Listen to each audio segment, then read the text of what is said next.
Today's lesson is called Adding Color to Language.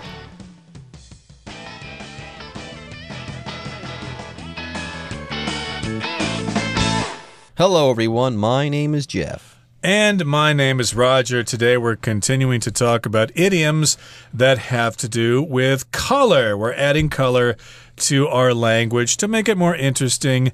So, of course, colors are popular in societies around the world. And, of course, colors are used in idioms all over the place. Last time we talked about the phrase purple prose, which means you're kind of showing off when you write, and you don't want to hear that. We also talked about silver bullet, which is like a one-shot solution to a problem. That's what it means nowadays, but I guess in the past you needed to kill a werewolf with a silver bullet. Today we've got some more idioms that use colors. There you go. Back in the day, people had these stories in folklore, and they said, hey, there's this monstrous creature called a werewolf, and there's only one way to kill it. Only one thing will do. You've got to shoot it with a silver bullet. And yeah, to this very day, this idea of a silver bullet still exists. People still look for that single solution that will solve all of their problems all at once. So that's why they use this term, or this phrase, I should say, silver bullet, to this very day. And yes, like Roger said, we also talked about this idiom, purple prose. Yes, we do want to add color to our language, but we want to make sure our prose does not become purple. Yes, purple prose is flowery writing. It's writing that is far too showy. So yeah, don't write in this way unless you're a total show-off. Anyways, folks, with that, it's time for us to take a short break, but don't go away. We'll be right back after this. Tickled pink. A charming way to convey being pleased about something is to say you're tickled pink. This color idiom uses a less common definition of tickle that means to amuse or please. Excitement causes the face to flush, hence to be tickled pink has come to mean one is very happy. We're tickled pink that you're reading this article. Hello， 大家好。第一部分我们看到的单字是 convey， 这个字是动词，指表达、运送。例如 The artist's most recent work conveyed feelings of loss and desperation. 这位艺术家的最新作品表达出失落和绝望感。又或者说 The shuttle bus conveyed visitors from the airport to the exhibition center. 接驳车把旅客从机场载到展览馆。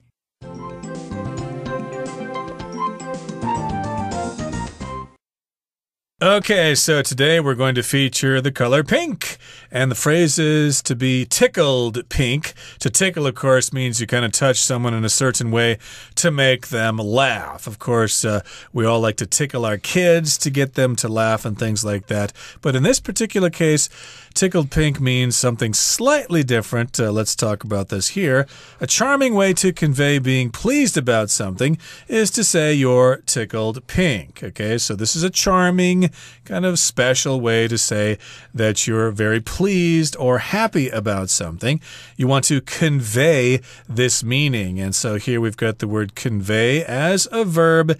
It just means to give someone the impression, to communicate this feeling. So if you want to say that you're very pleased about something, you can use this colorful phrase, oh, I'm tickled pink. I'm tickled pink that you called me today. There you go. This is a charming way to convey being pleased. Okay, yes, here to convey means to communicate or to express. Very simply, if you convey something to someone, you make something known to them. You can write this thing, you can speak it, you can even gesticulate or make gestures. One way or another, if you make yourself known to someone, if you communicate successfully, if you get your point across, you have conveyed your point. And yes, this word is a verb. There is a noun form, but that word would be conveyance. And this is slightly different. A conveyance is something that gets you or something else from point A to point B, but the idea remains the same. If you express yourself clearly, if you get your point across, you have conveyed your point, whereas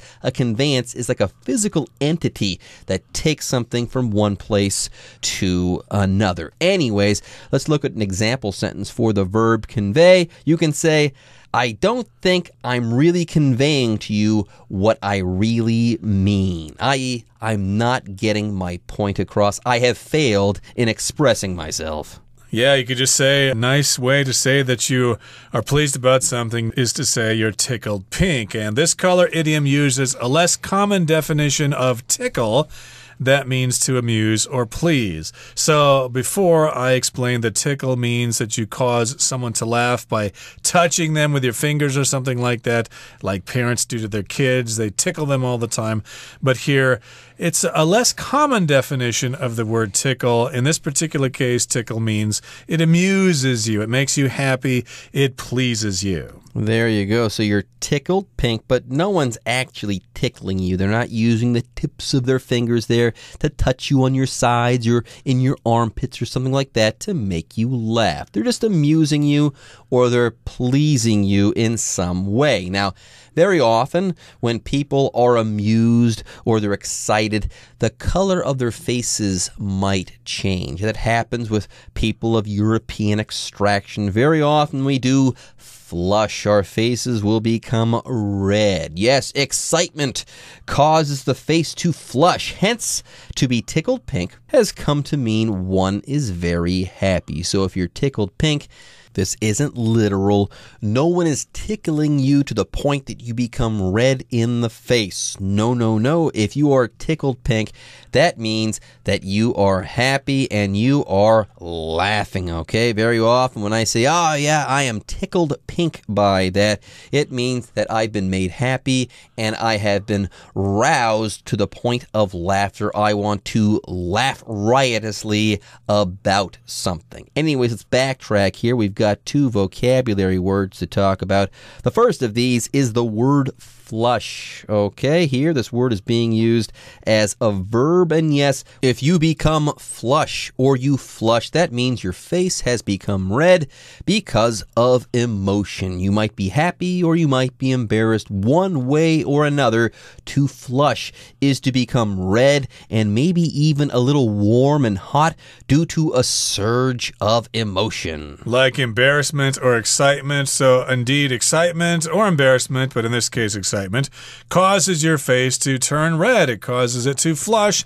Hence, therefore, as a result, to be tickled pink means that you are happy. Hence just means therefore as a result. I could say the typhoon was coming, hence school was canceled. Therefore school was canceled because the typhoon was coming. So indeed, we are tickled pink that we have the chance to explain these things to you today. And we're also tickled pink that you're reading this article. And we're going to continue reading the article now. Let's move on and talk about the color green now to get the green light. To get the green light. People the world over associate the color green with go, but the first color to signal that you should proceed was actually white. When two trains crashed because the red covering fell off a stoplight and made it appear white, the color was changed to green. Today, to get the green light means you have received permission to do something. 第二部分我们看到一个动词 proceed 指朝点点点前进，后面常接 to or toward 加名词，像是 Once everyone is finished at the reptile exhibit, we can proceed toward the next area. 当每个人都参观完爬虫馆，我们就可以朝下一个区域前进。另外，补充2个 proceed 的其他用法。首先 proceed 还有继续进行的意思，之后接 with 加名词。我们可以说 Can we now proceed with item number 2 on today's agenda? 请问我们现在可以继续进行今日议程上的第2个项目了吗？再来可以用 proceed to 加动词来表示接着做点点点。可以说 Megan proceeded to the store's customer service department to demand a refund for the defective product. Megan 向该店的客服部着手进行要求瑕疵商品退款。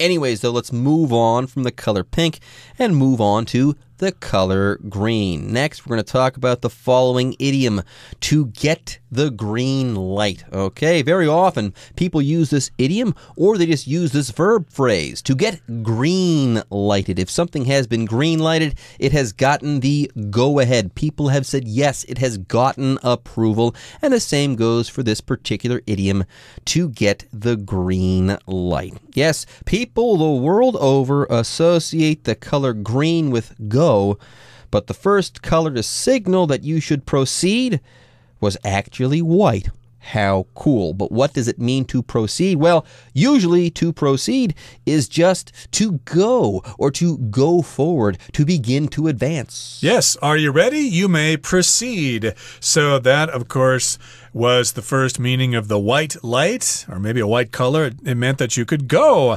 You no longer have to sit there and wait for the traffic to clear away. You're free to go.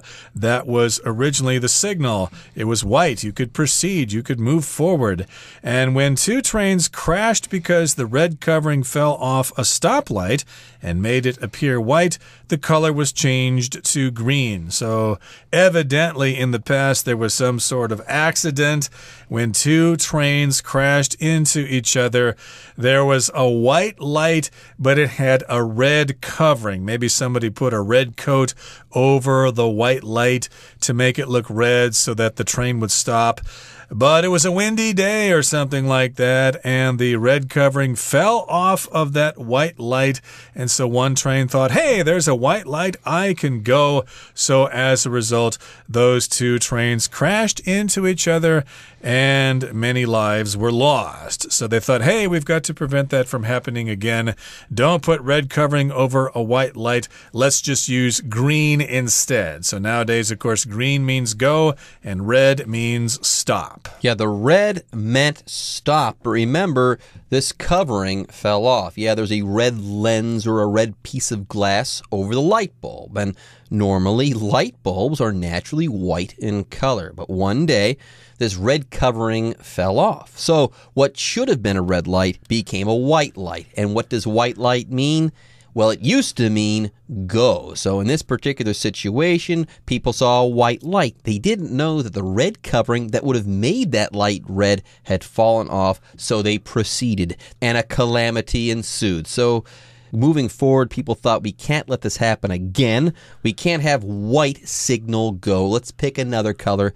Let's pick green. So from that point forward, if people saw a white light, they would think that something was up, and they'd probably stop. So green meant go from that point forward, and red meant stop. That white light would mean that something, either a red piece of glass or a green piece of glass, had fallen off and something was amiss. Anyways, though, today to get the green light means that you have received permission to do something. Yes, you can go ahead and do that thing. You are permitted to do that thing. You have been given approval. You have been green lighted or greenlit, or you have gotten the green light. Yep, the boss has given you the green light with that project. You can now proceed. You can now go ahead with that project because the boss has given you the green light. The boss says, hey, you can do it, no problem. Okay, that brings us to the end of that part of our lesson for today. Let's move on now to the final part and talk about the color blue. Once in a blue moon. Originally, once in a blue moon meant something was impossible because it was ridiculous for the moon to look blue. Some believe that after the 1883 eruption of Krakatoa, people realized the moon can seem blue when ash is in the sky. The saying's meaning then shifted to describe something that happens very rarely. Enriching your writing with these idioms could be your silver bullet to more colorful language. Just be careful not to overuse them and turn your prose purple.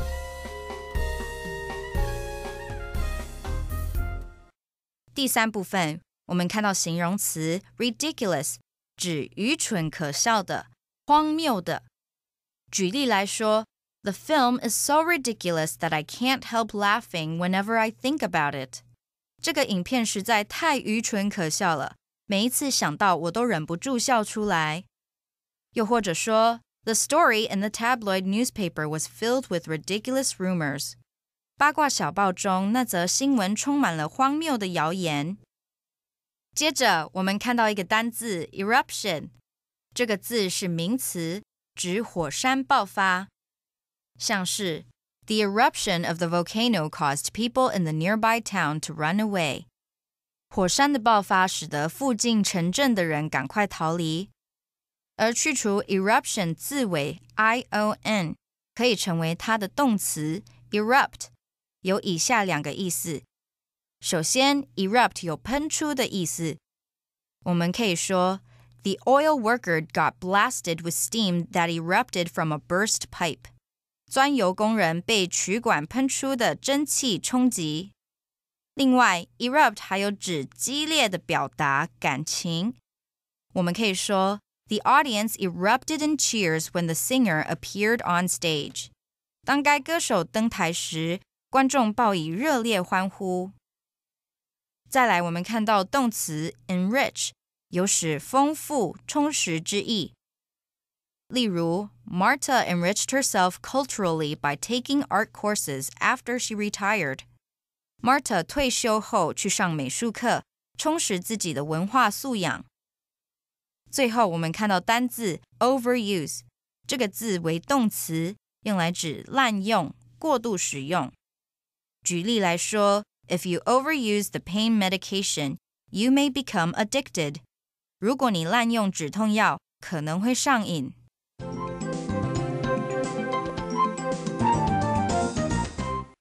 Okay, folks, we've reached the final portion of our lesson and our final English idiom featuring color as well. Yes, the idiom is once in a blue moon. Let's go ahead and talk about it right now. Originally, once in a blue moon meant something was impossible because it was ridiculous for the moon to look blue. And yes, now that I think of it, I've never once seen a blue moon. I've seen like a white moon, a kind of a yellow moon, even a harvest moon. That's when the moon is kind of brownish or reddish. But have I ever seen a blue moon? Preposterous, ridiculous, how crazy. Yes, this word ridiculous, by the way, means preposterous, crazy, silly, absurd. You get the idea. Yes, this word, ridiculous, is used to describe something that makes you laugh or which is laughable or crazy or absurd. We should also mention that the color blue sometimes means that you're sad. Oh, I'm feeling blue today because it's raining. But here we're talking about the phrase once in a blue moon. And, of course, it once meant that something was impossible because it was ridiculous for the moon to be blue. It never happens. It's silly. How could that be physically possible? That's ridiculous. It's hard to believe. That's what ridiculous means. It's unreasonable. It's something that you couldn't possibly believe. Hey, you think you're going to climb to the top of Mount Everest? That's ridiculous. You could never do that. You can't even climb to the top of Xianjiyan. There you go. People thought it was ridiculous for the moon to look blue, and people used to believe this the same way that people thought that black swans didn't exist. Well, it turns out that black swans do exist, and at one point in time, the moon was blue. How about this? Some believe that after the 1883 eruption of Krakatoa, people realize the moon can seem blue when ash is in the sky. Yeah, I believe Krakatoa was a gigantic mega volcano or something like that erupted and basically caused the sky to darken with all that volcanic ash. I believe Krakatoa was actually located in Indonesia, if I am not mistaken. But yes, all that ash in the sky there, it darkened the sky. It darkened the sky, I should say. And yes, it caused cause the moon to seem blue. That's what some people believe. I guess back in 1883 when Krakatoa blew up, when it erupted, they thought the moon looked blue. Eruption, of course, is when a volcano blows up. The eruption of Mount St. Helens in the 1980s, for example. And the saying's meaning then shifted to describe something that happens very rarely. Yes, the moon does not turn blue very often. It's very rare. It almost never happens. So we, of course, use this phrase to talk about something that very rarely happens. Anyways, folks, with that, let's go ahead and wrap up our article. Only one paragraph remains. Enriching your writing with these idioms could be your silver bullet to more colorful language. Just be careful not to overuse them and turn your writing into purple prose. Yeah, don't overuse them and turn your prose purple. Ha ha ha. We're ending with some of these idioms in usage. Anyways, before we take a break, let's talk about this verb enrich. To enrich something is to enhance the quality of that thing. Yeah, if you enrich something, you make it fuller, you improve it, or you make it better. For example, the idea behind a liberal arts education is to enrich a person and to broaden their perspectives. My life has been greatly enriched after living for many years here in Taiwan. Okay, that brings us to the end of our explanation for today. Let's listen now to our Chinese teacher.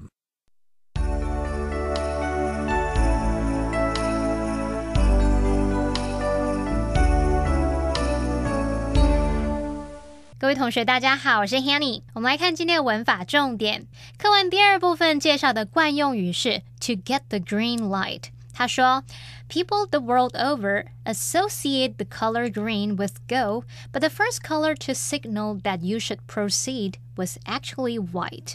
句子里面这个 people the world over 就相当于 people all over the world， 也就是说世界各地的人。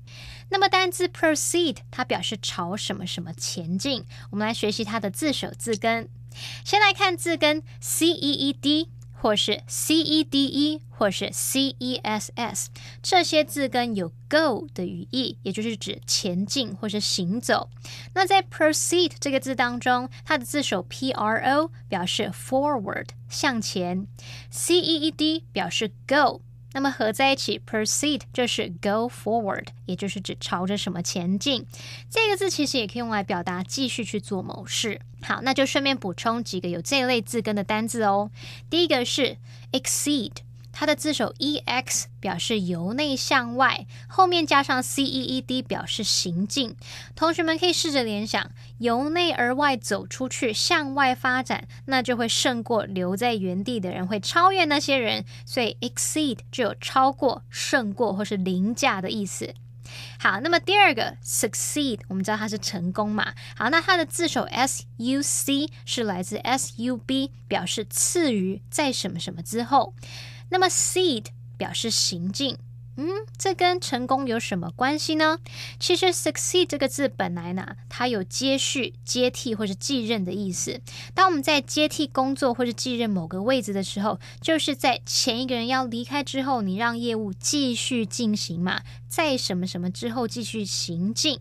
所以这样应该可以联想到 succeed 就有接替、继任的意思。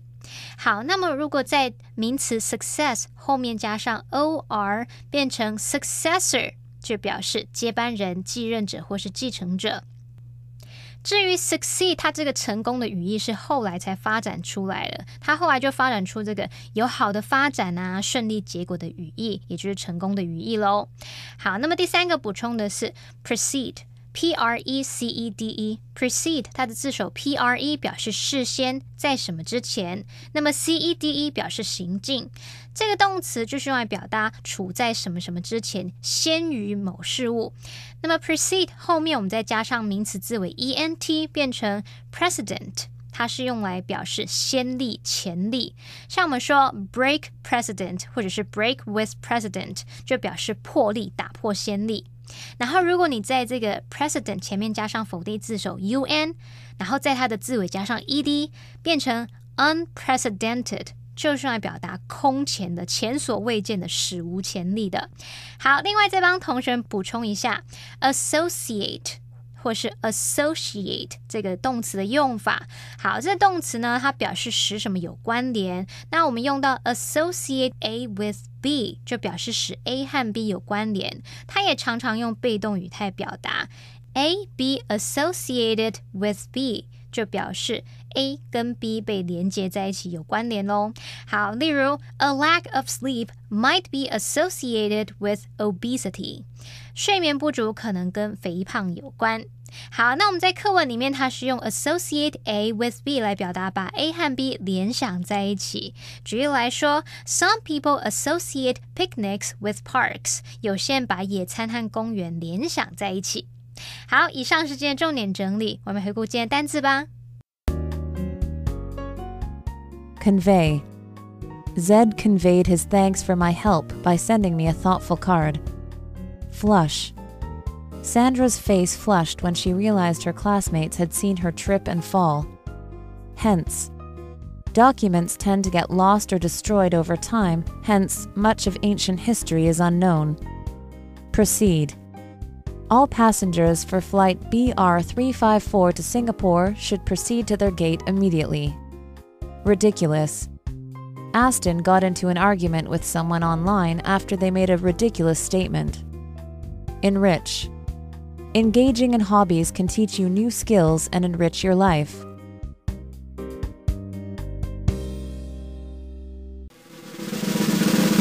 Discussion Starter starts now! All right, folks, now it's time for our discussion starter. Can you think of any situations in which you could use one of the idioms in the article? Well, I could say I'm tickled pink anytime that I have a chance to meet our students. Of course, we record this program in a studio, but we don't have much of a chance to meet our students. I would be very excited to meet you face to face. I would be tickled pink. Me too. Now, I like this phrase, to get the green light. Yes, I love movies, and you know what?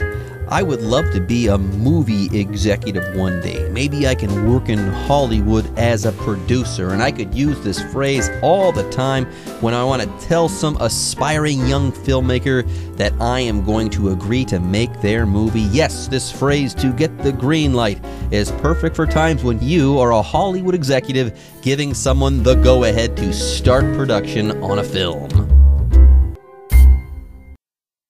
Okay, everyone. With that, today's article is now complete. But, as always, we sure hope that you guys have enjoyed reading along with us. Anyways, I'm Jeff. I am Roger.